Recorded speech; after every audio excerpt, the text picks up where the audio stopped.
In a surprise, The Undertaker was announced this week for Starrcast II. Now, some people are conflating these things. They think that Starrcast is an AEW event. Officially, anyway, it's not. This is the convention that Conrad, I know, is running. He did it the first time in conjunction with All In, and obviously it did well enough for them to bring it back again. And The Undertaker was the big announcement this week. He will be appearing at Starrcast. I cannot believe that he got Conrad to pay the hourly rate that I talked about last week. I guess the mortgage business is treating him well. Undertaker is said to be charging for this event $60,000 for a 3-hour appearance at Starrcast. $60,000 for 3 hours. So I guess Conrad got the reduced rate, not the $25,000 an hour rate. He's also charging, Undertaker is, $150 per photo. So if you want to get your picture taken with the dead man, as his old Big Evil theme music used to say, "You're gonna pay." Right? That's what he used to say, right? You're gonna pay, you're gonna pay. I always thought that one line in the song, where he said, "always kicking assholes' ass," was very weird. I don't know if it was just me hearing that or if those are the actual words. I've not tried to look up the official lyrics to this song. That's what I always heard. That one line in the song, "always kicking assholes' ass." Just seems very repetitive. What a weird line. What a weird line to get away with, too, which makes me think maybe that's not what the guy's actually saying. Because they played that theme music on television. It was never bleeped or edited. Would they really be able to get away with that? Maybe they did. Anyway, Undertaker's wrestling contract. This is where a lot of this confusion is coming from. And people say, oh my God, Undertaker's going to be a double or nothing.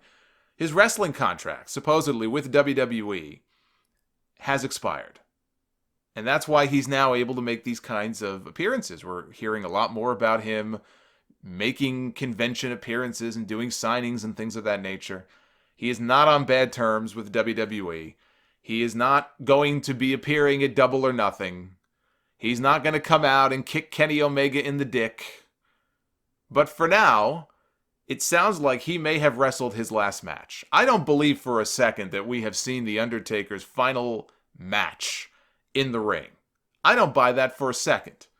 But do I believe that it may be the last match for a while, that he's not going to be at WrestleMania this year, that he may not wrestle on the Saudi show in May? Yeah, I can believe that.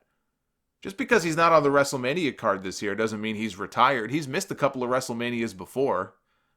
He could easily be back for a retirement match at WrestleMania 36, and maybe that's the year they put him in the Hall of Fame. So I don't buy that this is the end of The Undertaker, but it should be. And as much as I would hate for that Saudi Arabian debacle in October to be my lasting image of the or November, whenever it was, to be my lasting image of The Undertaker in the ring, it's time. It's been time for a while now. If we're being honest. Undertaker is a great entrance. His entrance, his theme music, raising the lights, pulling the hat off his head, it still gives people chills when he comes out and does that. And as somebody who's been to a whole bunch of WrestleManias, I can tell you that there's nothing better than an Undertaker entrance in a big stadium or a big dome at a WrestleMania. It's great. It would be great if he came out after he did his entrance and turned around and walked right back to the locker room. Because when the bell rings, it all falls apart. He can put on a capable match. I'm not calling him a cripple. I'm not calling him an invalid. What I'm saying is we have officially reached the point that he was always afraid of, which is I don't want to overstay my welcome and be the old guy who doesn't know when to hang it up. I don't want to embarrass myself. Well, I have nothing but respect for The Undertaker. The reality is he's embarrassing himself. You watch those last few matches, it is an embarrassment. I hate to think that match, that tag team match, terrible as it was, would be his last match. But you know what? If it turned out to be, it's for the better.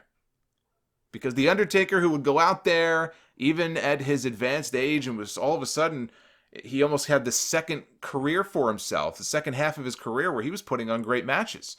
You know, The Undertaker wasn't known for great matches when he first debuted. He was a gimmick. As time went on, though, he was allowed to, show off his skills. And despite all the injuries that he's had, He was going out there in the mid to late 2000s and having some of the best matches in the company when he would appear. And some of the best WrestleMania matches. He was like turning back the hands of time. Well, at some point, Father Time catches up with you, and it caught up with The Undertaker. He should have stopped a long time ago.